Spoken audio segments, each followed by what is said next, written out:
I now give the floor to the representative of Angola.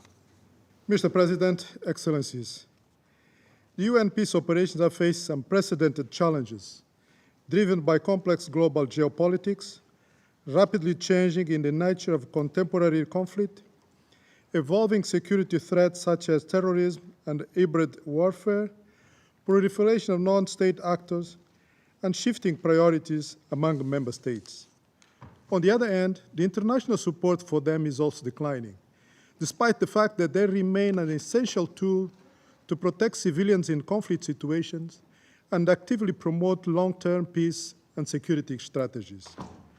The current security and diplomatic dynamics facing the peace operations require that they urgently adapt in order to be able to effectively fulfill their mandates.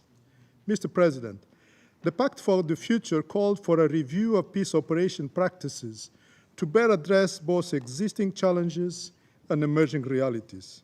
In fact, their future, which is a major and direct concern for Africa, requires a more strategic and comprehensive approach. As the continent that hosts most of the peace operations in the world, Africa can and needs to contribute to the search for ways of improving the standing of peace operation as a useful part of the toolbox for advancing peace and security. This must entail continuously reinforcing African ownership of peace mechanisms and processes by involving continental stakeholders as closely as possible in their design, implementation, and strategic orientation.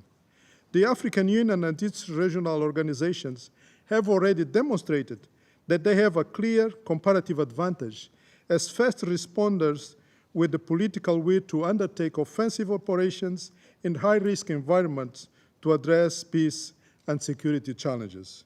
In this sense, the adoption of UN Resolution 2719 represents an important milestone in the United Nations African Union Partnership on Peace and Security, since it provides the framework for adequate, predictable, and sustainable financing to African Union-led peace support operations. Mr. President, to conclude, allow me to make 3 recommendations. First, the councils need to ensure full and consistent political and financial support to peace operations in order to enable them to deliver on their mandates more effectively and create favorable conditions for finding durable solutions to conflicts.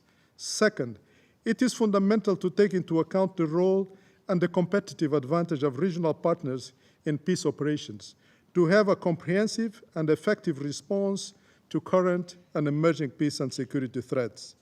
Third, we need to manage the expectation of the authorities and the citizens of host countries regarding the UN peace operation mandates and what missions can realistically deliver on the ground to avoid crises of legitimacy and forced early exit.